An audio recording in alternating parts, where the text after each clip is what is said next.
Antologi Pembacaan Firman Tuhan yang Maha Kuasa.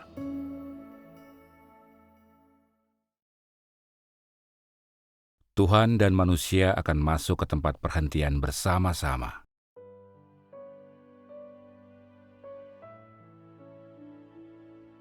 Mereka yang membawa anak-anak dan kerabat mereka yang benar-benar tidak percaya ke gereja bersikap terlalu egois dan mempertunjukkan kebaikan mereka.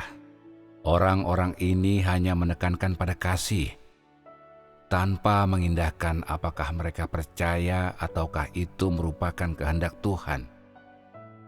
Ada orang yang membawa istri mereka ke hadapan Tuhan, atau orang tua mereka ke hadapan Tuhan. Dan terlepas dari apakah Roh Kudus setuju atau melaksanakan pekerjaannya, mereka secara membabi buta mengadopsi orang-orang berbakat bagi Tuhan. Manfaat apakah yang dapat diperoleh dengan meneruskan kebaikan ini kepada orang-orang yang tidak percaya? Bahkan seandainya orang-orang yang tidak percaya, yang tidak mengalami kehadiran Roh Kudus ini bergumul untuk mengikuti Tuhan, mereka tetap tidak dapat diselamatkan seperti yang orang percayai. Mereka yang menerima keselamatan sebenarnya tidak semudah itu mendapatkan.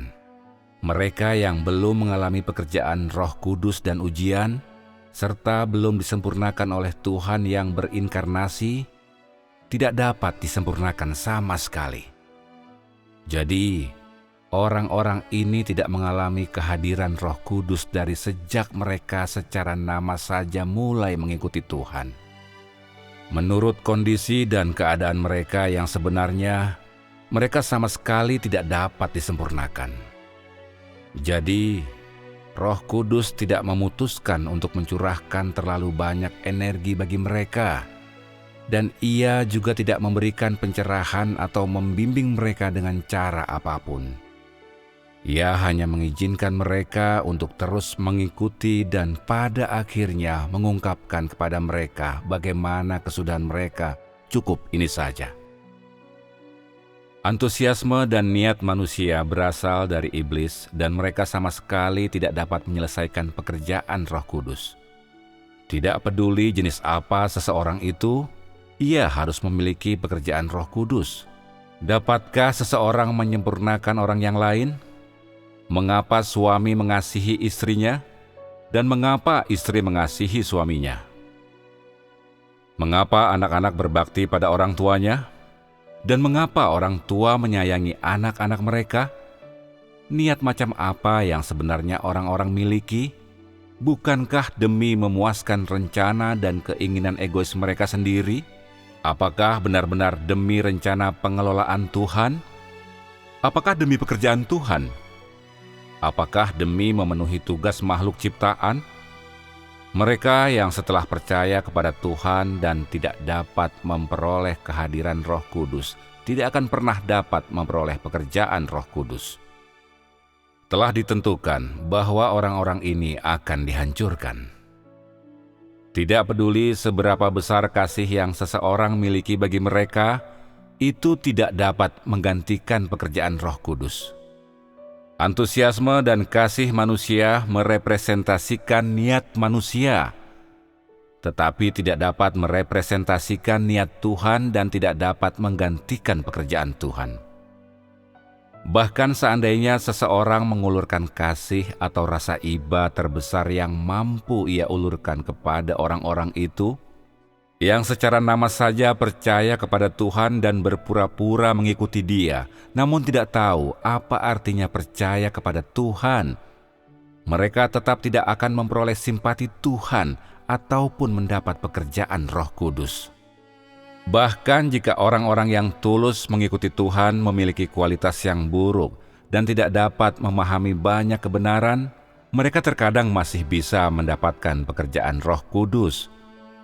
Tetapi mereka yang berkualitas cukup baik namun tidak dengan tulus percaya, mereka tidak dapat memperoleh kehadiran Roh Kudus. Sama sekali tidak ada kemungkinan akan keselamatan bagi orang-orang ini.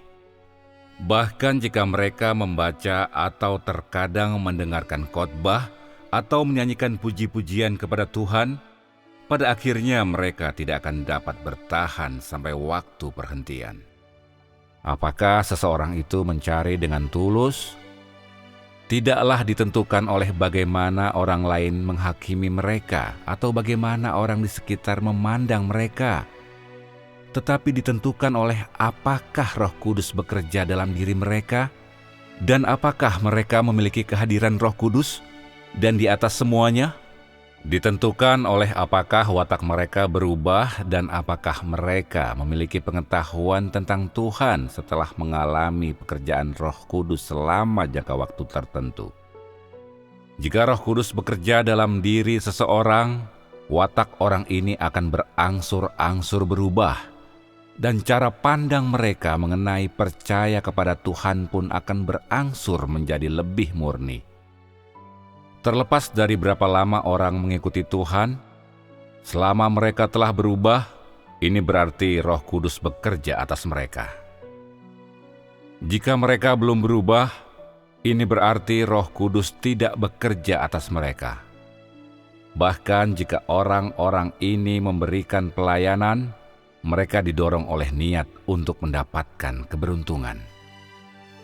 Pelayanan yang sekali-sekali dilakukan tidak dapat menggantikan perubahan dalam watak mereka.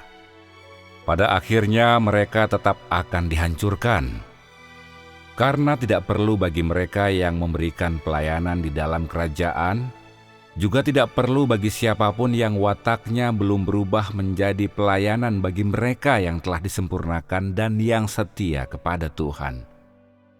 Kata-kata dari masa lalu yang mengatakan, ketika orang percaya kepada Tuhan, keberuntungan pun tersenyum kepada seluruh keluarganya, hanya cocok untuk zaman kasih karunia, tetapi tidak ada hubungannya dengan tempat tujuan manusia. Kata-kata tersebut hanya cocok untuk sebuah tahap selama zaman kasih karunia. Maksud sebenarnya dari kata-kata ini diarahkan pada damai sejahtera dan berkat-berkat materi yang orang nikmati. Bukan bermaksud mengatakan bahwa seluruh keluarga dari orang yang percaya kepada Tuhan itu akan diselamatkan. Juga bukan berarti bahwa ketika seseorang mendapatkan keberuntungan yang baik, seluruh keluarga orang itu juga akan dibawa ke tempat perhentian. Apakah seseorang menerima berkat atau menderita kemalangan? Itu ditentukan menurut hakikat orang tersebut, dan bukan ditentukan menurut hakikat sama yang dirinya dan orang lain miliki.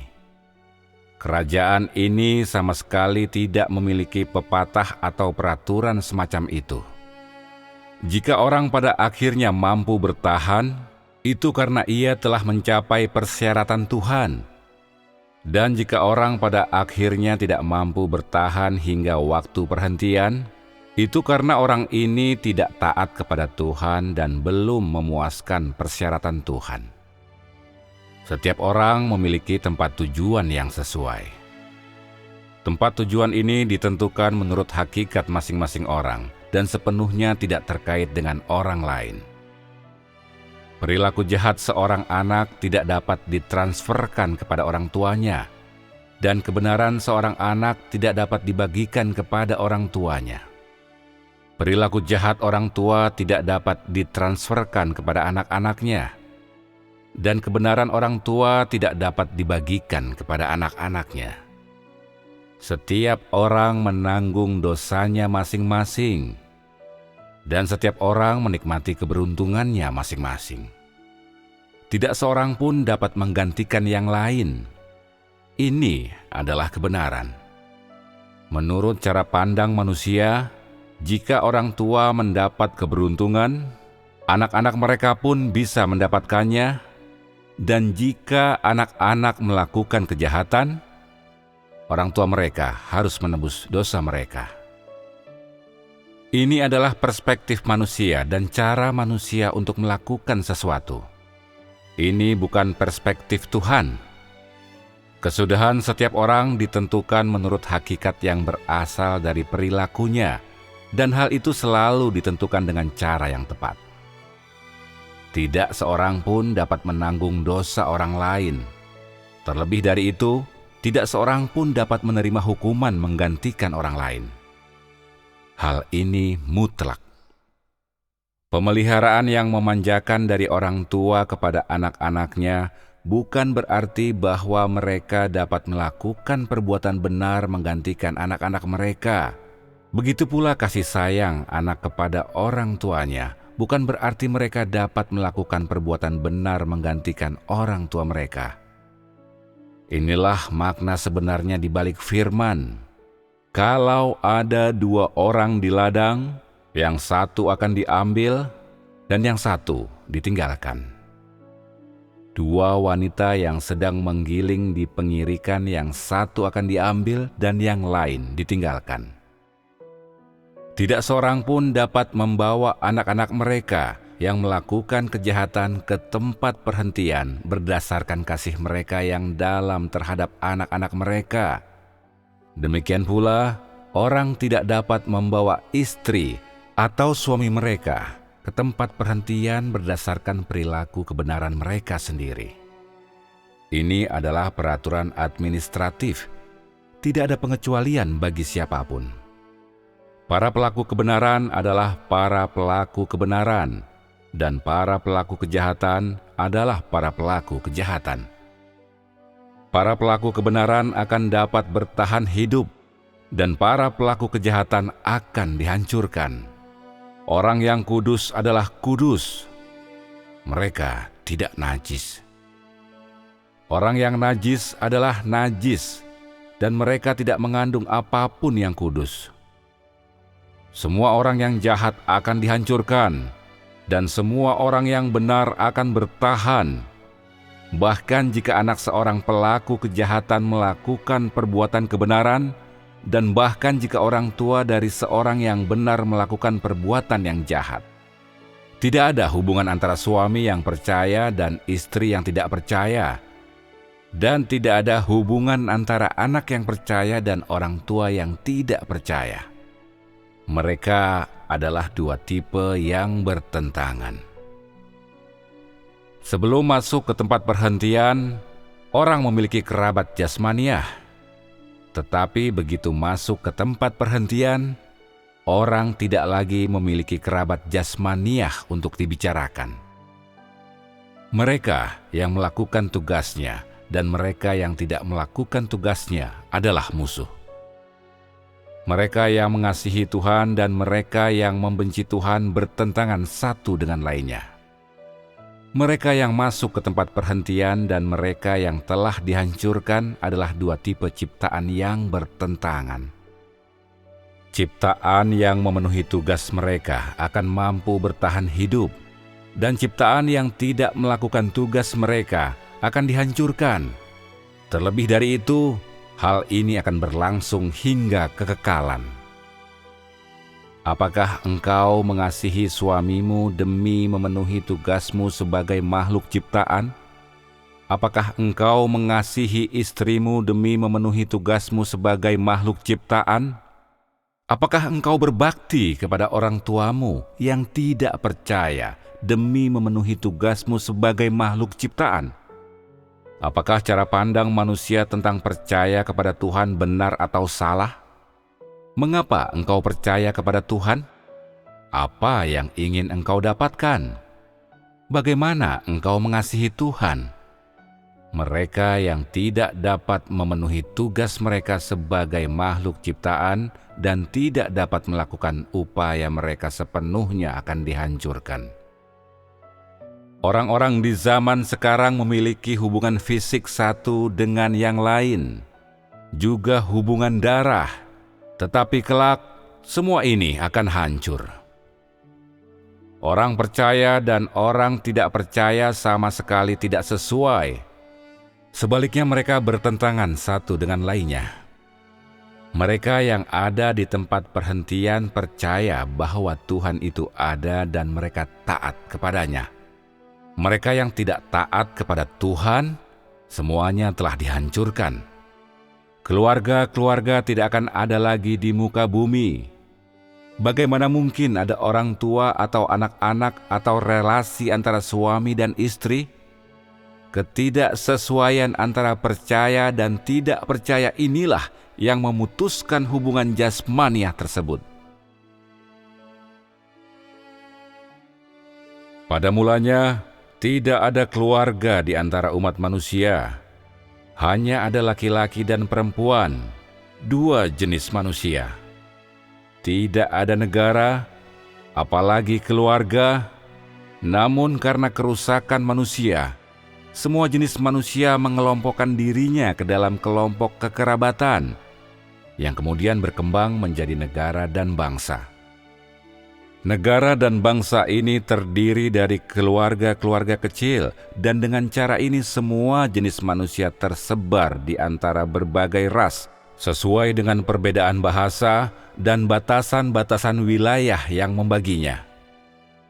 Sebenarnya, terlepas dari berapa banyak ras yang ada di dunia, umat manusia hanya memiliki satu nenek moyang. Pada mulanya, hanya ada dua jenis manusia, dan kedua jenis ini adalah laki-laki dan perempuan. Namun, karena perkembangan pekerjaan Tuhan, perubahan sejarah dan perubahan geografis, sampai ke tingkat yang beragam, dua jenis manusia ini berkembang menjadi jauh lebih banyak jenis manusia.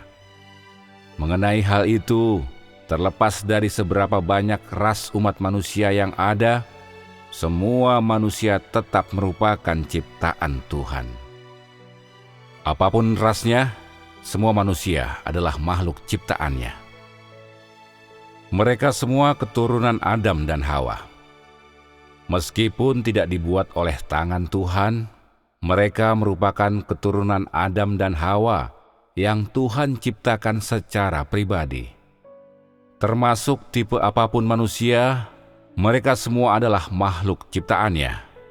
Karena mereka termasuk umat manusia yang Tuhan ciptakan, tempat tujuan mereka pun merupakan tempat yang seharusnya dimiliki oleh umat manusia, dan mereka dibagi menurut peraturan yang mengatur umat manusia.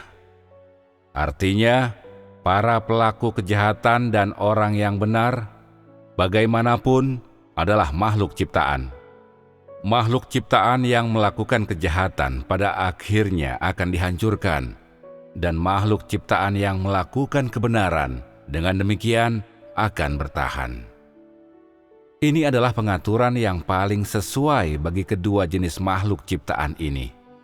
Para pelaku kejahatan, oleh karena ketidaktaatan mereka, tidak dapat menyangkal bahwa mereka adalah ciptaan Tuhan, tetapi yang telah dirampas oleh iblis, sehingga tidak dapat diselamatkan.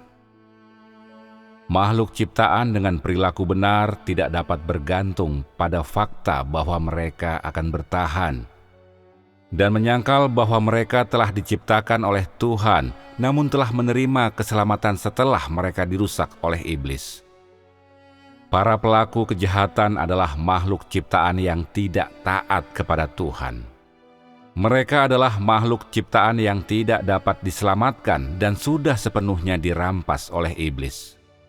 Manusia yang melakukan kejahatan adalah manusia juga. Mereka adalah orang-orang yang sudah benar-benar dirusak dan tidak dapat diselamatkan. Sama seperti mereka juga adalah makhluk ciptaan. Orang-orang yang berperilaku benar pun telah dirusak. Namun mereka adalah orang-orang yang mau melepaskan diri dari watak mereka yang rusak dan mampu menaati Tuhan. Orang yang berperilaku benar tidak penuh dengan kebenaran. Sebaliknya, mereka telah menerima keselamatan dan melepaskan diri dari watak mereka yang rusak untuk menaati Tuhan. Mereka akan bertahan sampai pada akhirnya, tetapi bukan berarti mereka tidak dirusak oleh iblis sebelumnya. Setelah pekerjaan Tuhan berakhir, di antara semua ciptaannya akan ada yang dihancurkan dan akan ada yang bertahan. Inilah kecenderungan yang tak terelakkan dalam pekerjaan pengelolaannya. Tidak ada seorang pun dapat menyangkal hal ini. Para pelaku kejahatan tidak dapat bertahan. Mereka yang menaati dan mengikuti Dia sampai pada akhirnya pasti akan bertahan. Karena pekerjaan ini adalah pekerjaan pengelolaan umat manusia. Akan ada orang-orang yang bertahan dan akan ada orang-orang yang dilenyapkan. Inilah kesudahan yang berbeda dari kelompok manusia yang berbeda, dan inilah pengaturan yang paling sesuai bagi makhluk ciptaannya. Pengaturan Tuhan yang utama bagi umat manusia adalah membagi dengan cara memecahkan keluarga, memecahkan bangsa, dan memecahkan perbatasan nasional. Manusia akan tanpa keluarga dan perbatasan nasional karena manusia bagaimanapun juga berasal dari satu nenek moyang dan merupakan ciptaan Tuhan. Singkatnya, makhluk ciptaan yang melakukan kejahatan akan dihancurkan dan makhluk ciptaan yang menaati Tuhan akan bertahan. Dengan cara ini, tidak akan ada lagi keluarga, tidak ada negara, dan terutama tidak ada bangsa di tempat perhentian di masa depan. Umat manusia jenis ini adalah jenis umat manusia yang paling suci. Pada mulanya, Adam dan Hawa diciptakan seperti itu sehingga manusia dapat mengelola segala sesuatu di muka bumi. Manusia pada mulanya merupakan tuan atas segala sesuatu. Maksud Yahweh dalam menciptakan manusia adalah agar manusia hadir di muka bumi dan juga agar manusia mengelola segala sesuatu yang ada di atasnya, karena manusia pada mulanya tidak dirusak dan juga tidak mampu melakukan kejahatan. Namun, setelah manusia dirusak, ia tidak lagi menjadi pengelola atas segala sesuatu. Dan tujuan keselamatan Tuhan adalah untuk memulihkan fungsi ini dalam diri manusia, serta memulihkan nalar manusia yang semula dan ketaatannya yang semula.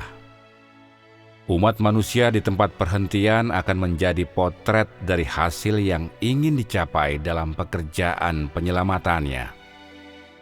Meskipun kehidupan di sana tidak akan sama seperti kehidupan di Taman Eden, hakikatnya tetaplah sama.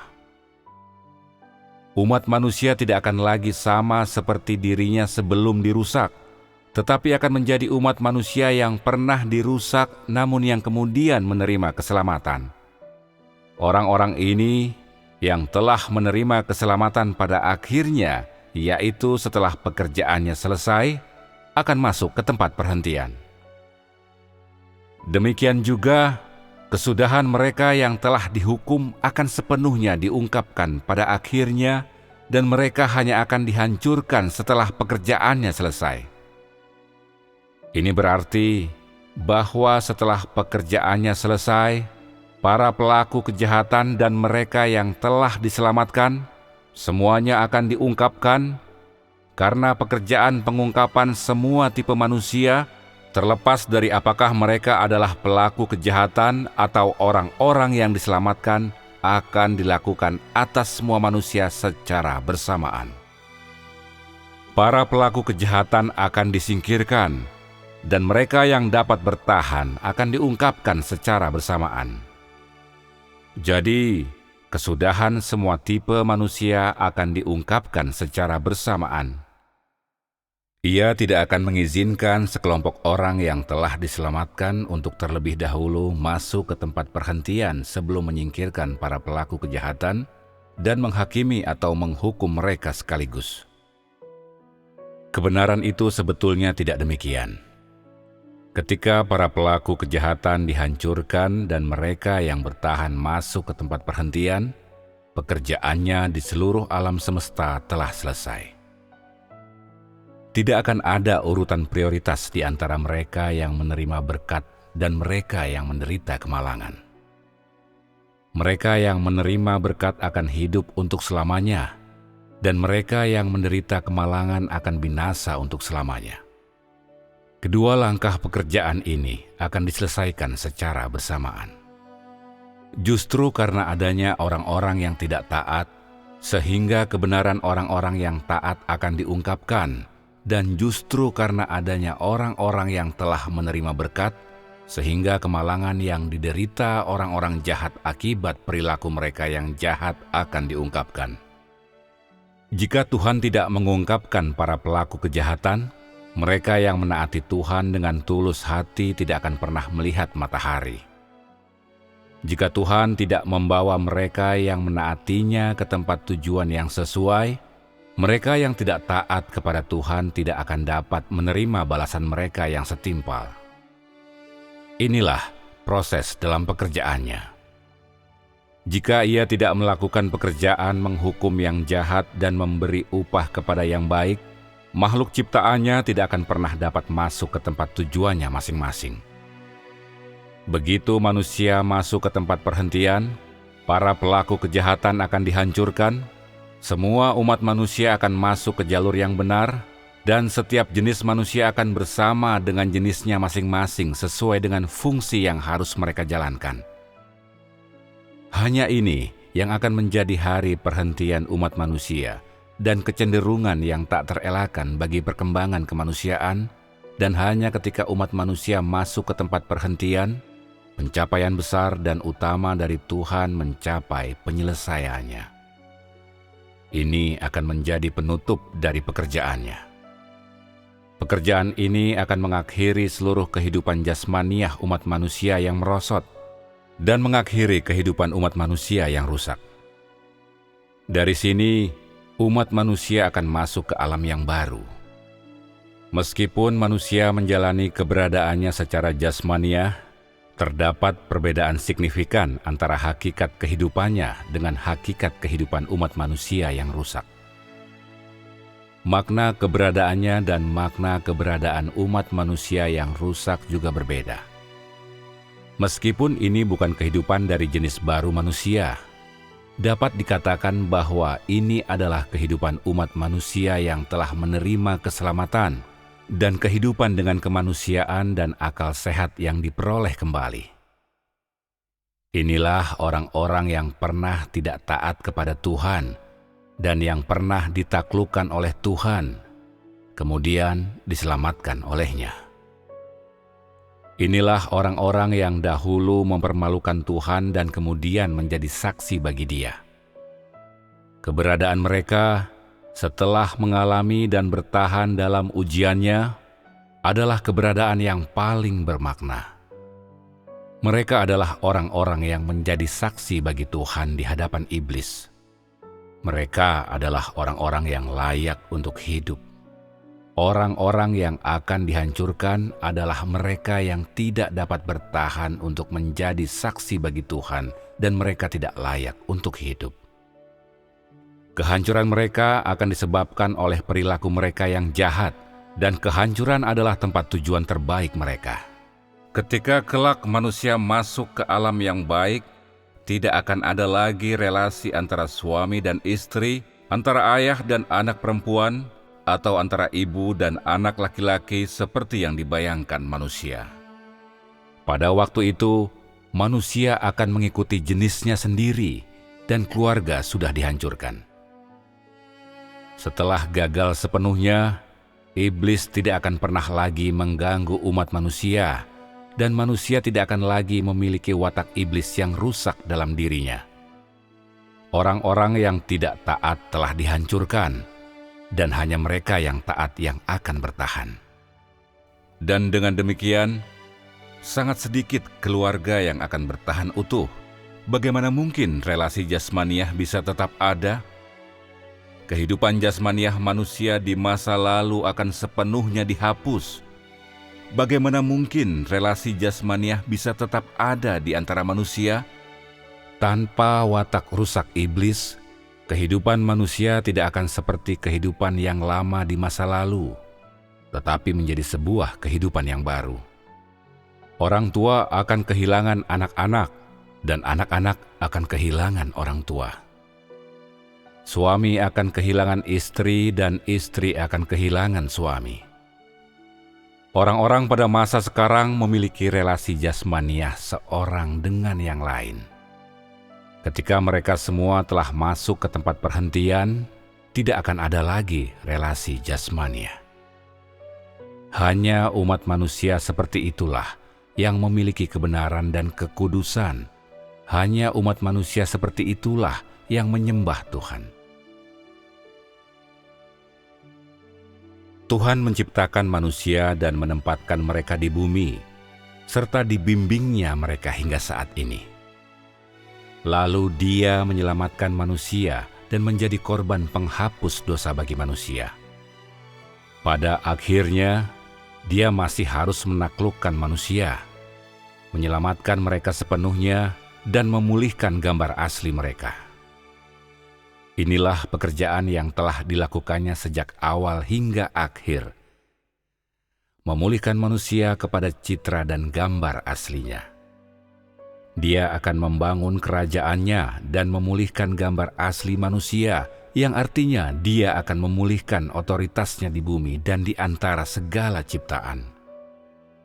Manusia kehilangan hati yang takut akan Tuhan setelah dirusak iblis dan kehilangan fungsi yang harus dimilikinya sebagai salah satu ciptaan Tuhan dan menjadi musuh yang tidak taat kepadanya.